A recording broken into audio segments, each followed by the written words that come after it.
Hey Boo Bears, this is Bits of Banter with Antoinette, and today we are going to talk about the Ultimatum Season 3 Episode 6 that just dropped today, December 11th. Yes! Please like and subscribe and leave your comments down below. Let's get into it. This episode starts off strong, okay? Everybody is coming back. Everybody, the men are coming back from their cocktail hour, the boys only, and the women are coming back from their cocktail hour, girls only. And we get to see a conversation between each of the new couples, debriefing about each of their men and women only cocktails. Okay, first, let's go over the conversation between Mariah and Nick. And they're not a couple, but Mariah does go over to his apartment. So Mariah and Nick have a conversation, and Nick is saying like, hey, the whole thing with JR, it was like really uncomfortable, but he did apologize, but it also like his worst fears are coming true. Basically, he feels like he knows that JR and Sandy are definitely getting physical together, and that's his worst nightmare. And he's just like, wow, am I going to end up alone? And he also can tell that JR is like really, really in love with Sandy. He's like, he's definitely falling for her, and I don't know what I'm going to do. Mariah lets him know like, hey, basically the narrative that she got from Sandy was that towards the end of their relationship, she was not getting her emotional needs met, and she's getting them met from JR. And then Nick said, yeah, I've heard that sentiment before. So I guess, Boo, you've gotten this feedback before and you didn't fix it. So he had a feedback before in his last relationship. And he said he had the same thing where once he got comfortable in the relationship, he started to like not be as emotionally available and not be as emotionally supportive. And then when he could tell that he was losing his spouse because he wasn't being emotionally supportive, he ended up freaking out and having a blow up like how we saw he did with JR and Sandy.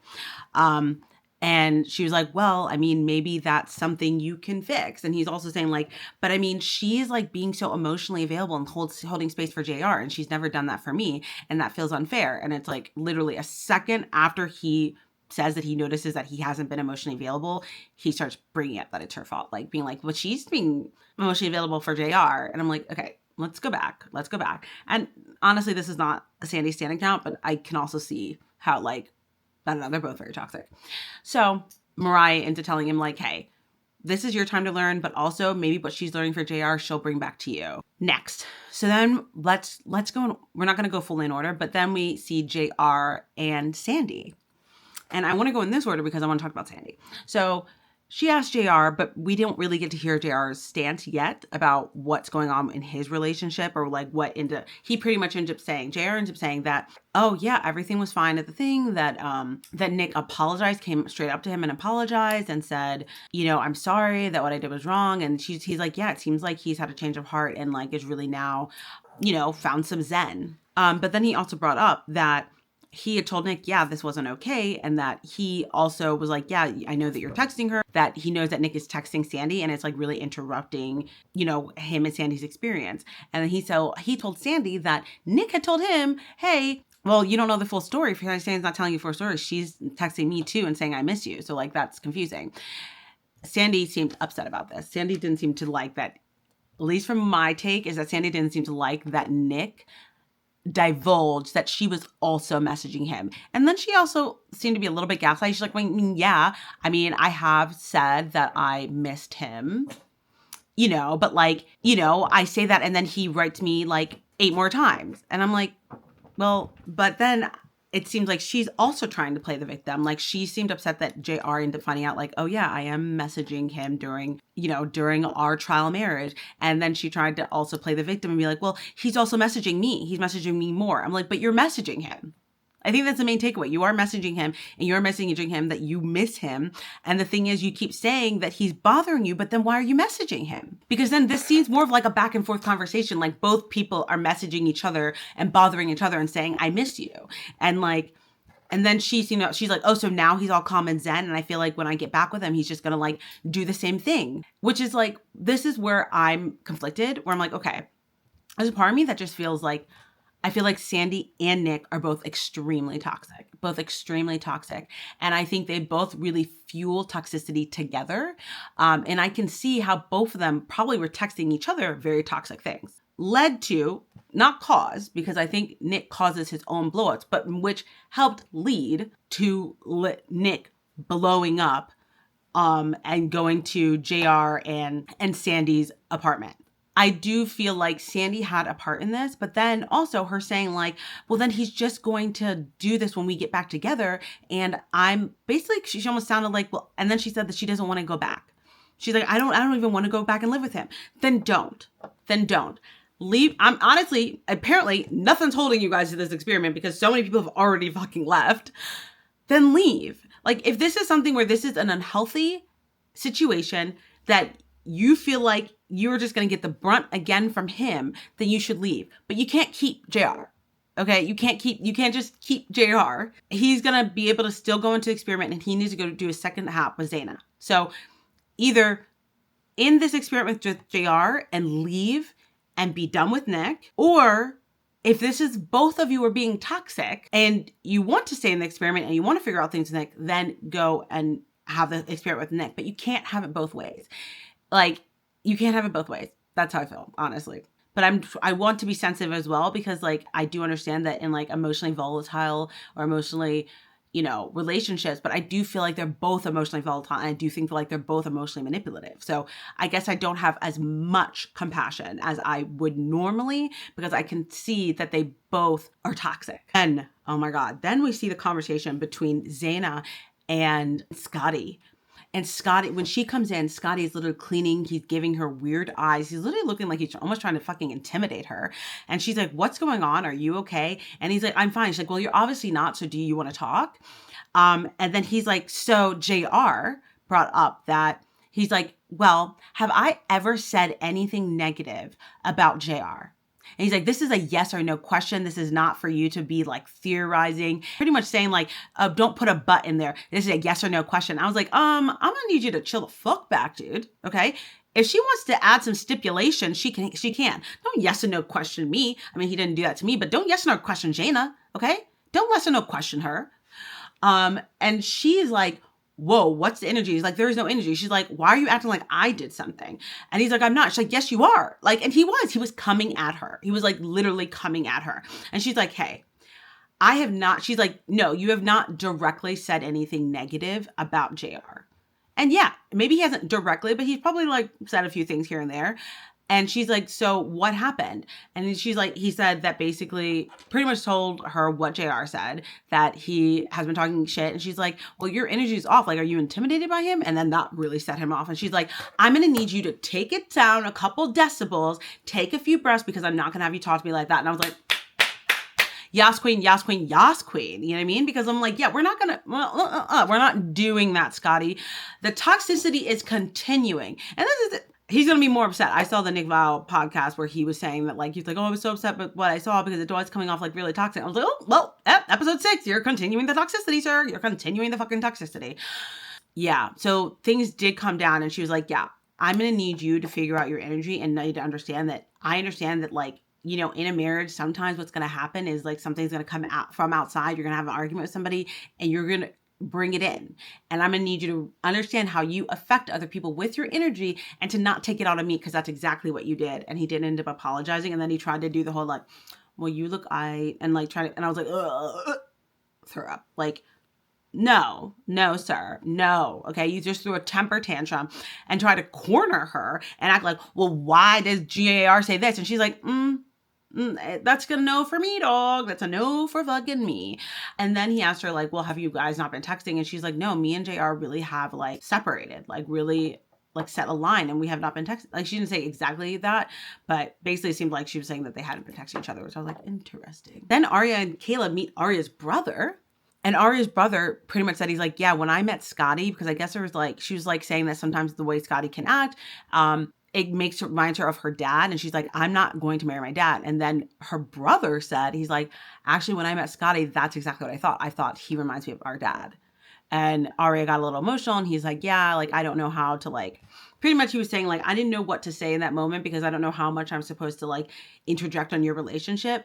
But like, yeah, I really didn't like him when I met him. And it's like, yeah, none of us do. None of us like Scotty. If Scotty doesn't know. But yeah, that was really interesting. And then she just said more things about how like, it's been really nice being in like this trial marriage with Caleb, because she does feel really emotionally taken care of, and that she can be really vulnerable and she can be emotional, and he really responds to what she says. All I'm hearing is like, get out of that relationship with Scotty.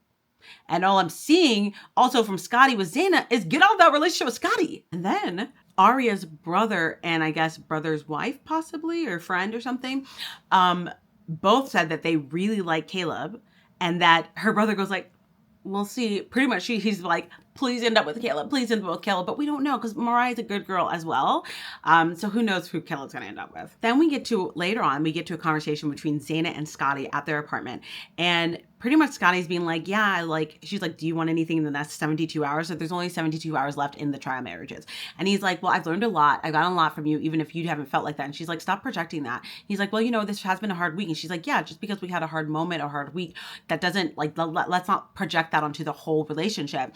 And then Scotty ends up saying that what he's learned from her is that, like, trying to find the resolution, always trying to lead, even if you're in an argument, trying to find the resolution, and knowing that you guys, even if you aren't on the same page, you're trying to lead to the same page. And that's something that he's working on. That's something that he has really not mastered in his life and his own relationship.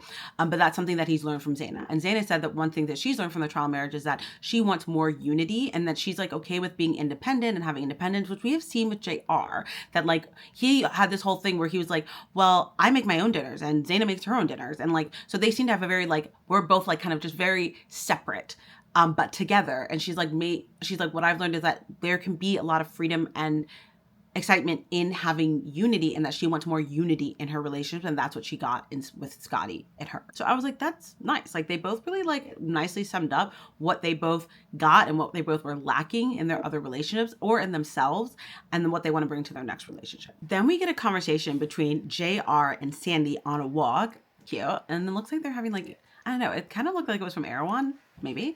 But pretty much she's like, hey, you've been having a little attitude the last couple of days. And he's like, no, I haven't. She's like, yes, you have. Like the last couple of days after guys night, you were like having a little attitude. And he's like, well, every time we talked, you keep asking about what did I say? What was said at the, what was said at the guys night? And I already told you. And she said, hey, I was just clarifying because Nick is telling me one thing that you said and you're telling me another thing. So I was just asking you to clarify.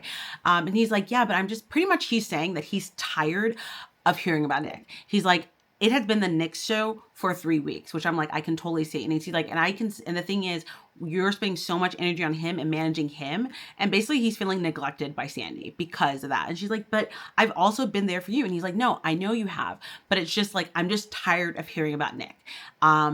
And Sandy's obviously getting upset because she's like, but you're having an attitude with me because I'm dealing with my ex, who's not really my ex. The thing is, like, this is complicated emotions, and she is still in contact with her ex. And then he's saying, he's like, the thing is, no matter what you do, if you block him, he contacts your friends. If you block your friends, then he'll probably like send a pigeon. And which I was like, which honestly is like the definition of a toxic fucking relationship. Like, you can't get away from that person.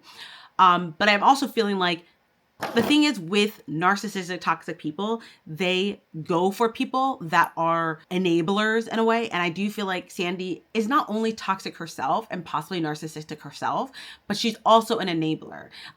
She's still a victim of his behavior, but I also feel like she has her own behavior. But let's just focus on Nick. Her being a victim of Nick's behavior and her also being an enabler doesn't mean that I don't see that she's the victim. It just is one of those things where like those two types of people tend to go together so well. And I do feel like narcissists tend to find people like that so well. But it is also one of those things where like, yeah, this is one of the reasons why she's probably had a really hard time getting away from this relationship, because as soon as she does, or as soon as maybe she starts talking to someone else or whatever, or like pays more attention to someone else, like Nick just like, and then she has to like divert her attention. But the thing is, I feel like JR was also toxic in this relationship because he was like, well, basically being like, you're not paying enough attention to me. And she was saying, she's like, yeah, I mean, the thing is, you're right. I do have to manage Nick, but I also, and I feel like she didn't want to say this, but I feel like this is what she was saying. I also have to come here and I'm trying to manage you because you're upset about the fact of the Nick thing. And I'm trying to pay attention to you and I'm not giving myself anything. And then JR basically ignored that and like really didn't hear her being like, I'm neglecting myself for 2 men now. Before it was just 1, but now I'm neglecting myself for 2 men and I don't have any energy for me. And I really heard that. I feel like I really, really heard that from her. And I felt like that was really sad because if anything, has she actually learned anything in this in this trial? Because what she ended up getting was just having to spread her energy now to two different men. And did she really get any time to focus on herself? I don't feel like JR really handled that conversation well. And he did end up apologizing and saying he does want to respect her and he like doesn't really want to take things out on her, but he has been. And it just seems like the guys are like, but he also JR brought up that he just has been really anxious because like the end of their trial is coming up. He doesn't know how Zana's relationship has been with Scotty, how things are going to be when they come back together. And also how things are going to be for Sandy when she goes back to Nick. So I think he's just a little bit stressed as well. So I'm going to leave room for that. Oh my God. And then Arya and Caleb do the absolutely fucking cutest thing. They do this like 1, 2, 3, and then they swap books. And I'm like, as a book girly, what? I'm not one of those book girlies that have to say online that like, oh, look at all the books I've read, but I am a book girly. So like, this is cute. Then Nick tries to get a tattoo that says love conquers all in Latin. And he ends up getting fortune favors the bold in Latin. And I'm just like, guys, this is why you should not just quickly get tattoos. Do your research. I mean, it literally started with Fortuna. Did you not like what? I can't. I will say one thing that I am really liking what I did. One thing that I liked about Scotty in this episode is that the way that he was really trying to clean that bathroom door. I love when a man cleans. I think that's it. But I've seen him clean a couple times in this episode and I was like, that's nice. That's good. That's good. Oh my God. Then we get to an argument or conversation that turns into an argument between Zana and Scotty. Scotty is, and he just tries to gaslight her, literally just like, like all for like, this is absolutely ridiculous. So let's get into the argument. So Scotty asked Zana, like they're cleaning and packing and stuff. And Scotty asked Zana, like, did you go to the gym? And she said, yes, I did. And I ended up speaking to Arya. And she ended up talking about how like, what she found out during the conversation with Arya, she ended up telling Arya what happened between her and Scotty about how basically, what happened with Guys Night and how Scotty ended up thinking that Zana had told JR that Scotty was talking shit about JR, basically. And like, basically how it's kind of been hard for them because he assumed that it was her.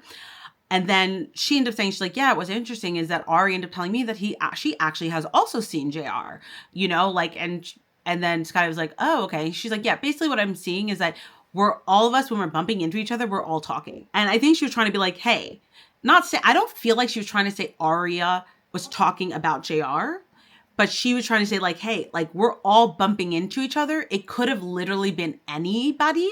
It could have even been one of the guys who told, do you know what I mean? Who talked shit about Scotty to JR. It could have been any of them because they're all bumping into each other at the gym, at coffee. Do you know what I mean? Like, so I think that's what she was trying to say. And then he took it. He's like, yeah, well, you know what? That's what I'm getting to, that everyone's talking to JR, you know what? But you're the only one who goes into the bathroom at 1:30 a.m. with their phone. Where did that even come from, Scotty? Where did that even come from? And then she's like, wait, what? She's like, first of all, why are you clocking what I do? Which I'm like, good question. Good flipping question. Why are you clocking what time it is when I go to the fucking bathroom? Why are you clocking if I take my phone to the bathroom? We're not actually in a relationship, okay, dude? I can take my phone to the bathroom, but also some people do that, okay?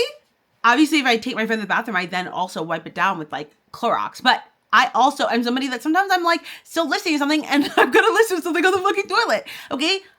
Judge me if you want to. But she was like, but I also don't take my phone into the bathroom, which I'm like, I don't know if I believe that. I don't really care if I believe it. I don't care if it's true or not, because it doesn't matter. Why is he worried about if she has her phone in the bathroom with her? So, and she's like, also like, she's like, why are you accusing me? He's like, it was just a question. She's like, no, what was the point of the question? He's like, you're escalating and talking over her. And I'm like, oh my God, this man does not want a resolution. This man is just trying to gas her, just trying to like get her to like get more upset. And she's like, but what was the point of the question? And he's like, it's just a question. It's not just a fucking question, dude. Like you were trying to do something with that. And then pretty much they like keep going off on each other. And she's like, this is absolutely ridiculous. Like, and he's like, you're not, and then he says, you're not making sense. Every time she tries to actually really address what he said, he's like, you're not making sense. It was just a question. Why are you getting loud? Why are you getting upset? And it's like, oh my God, the build up tension and anger that I would feel if somebody would have kept coming at me like that, knowing that they're just literally, they do not want to realize resolution with you. They do not want to hear what you're saying. They just want to they just want to gaslight you into thinking that you're crazy. Oh, and then he said, you're just talking to yourself. I make more sense talking to myself than it does talking to you. And I was like, yes, girl. She's like, the thing is, you're so obsessed with JR. And he's like, oh, you're just deflecting. You're deflecting, blah, blah, blah. And he is obsessed with JR. Like, why are you so worried about the fact that like, whatever JR fucking thought about you? JR just thought that you talked shit about him. Who cares? You don't know this dude. This dude is not your friend. This dude is not your friend. Why are you so obsessed with that? Then he tried to tell her that he's like, the only people who are obsessed with JR are people that are associated with him. I was like, oh my God. Like that was such a good comeback, dude. And she's like, hey, I'm going to leave. She like packs up and she's like, I'm going to go somewhere else now. I really feel like you're concerned about like people assassinating your character. You continuing to not believe me that I did not say anything to JR is you assassinating my character. And so when she says that, like, I feel like you're coming through my character with that, like still assuming that I told JR, and he's like, I never said you did. Stop gaslighting her. Stop gaslighting her. Because like, that is literally, this is, okay, I'm going to breathe because I'm actually getting upset now. And this wasn't even my argument, but like, the way that he comes at it, the way that he asks her questions, the way that we saw earlier, not even just in this scene, but earlier in the scene when he came back from Guys Night, the way he was accusing her. You were accusing her with your words. You're just trying to be slick about it, okay? And he's like, I never said that you did. And she's like, yes, you did. You were insinuating that. And she's like, and you keep insinuating that. And then she said, do you want me to call JR? And he's like, oh my God, you need to hang up your drama jersey. I feel like that would just be too much drama. And at your age, at 32, stop. Why do you keep fucking bringing up her age?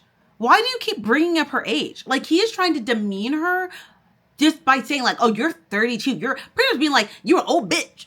Like, what are you talking about? She's 32. Like, calm down. Also, like, why is that always your go-to defense of being like, oh, you're a 32-year-old? You need to hang up the drama jersey. You need to hang up the drama jersey, D-bag. And she's like, see, I can't keep doing that. So he's like, well, you're free to go. And she's like, that's why I'm leaving. And I was like, oh my God. Oh my God. Oh my God. Imagine what Arya goes through. Imagine what Arya goes through, guys. Zana's only had 3 weeks with him, and he's being an absolute fucking D-bag. I feel I already knew everything I needed to know about Scotty before this. But this episode specifically shows us literally everything that we need to know about Scotty. He does not fight fair. He will say something and then act like there was nothing behind those questions. He literally, even in this argument, he's like, I just was asking you some questions. What are you talking about? Seems like you're twisting things. It's like, no, dude, no. When she tells you like, hey, it seems like everyone's talking to each other. And so like, it could have come from anybody. And she's bringing this up because you probably continuously have been coming at her about the JR situation. And so that's why she felt like she needed to bring it up. And then you bringing up the fact that she takes her phone into the bathroom with her and you're like, hey, you're texting JR.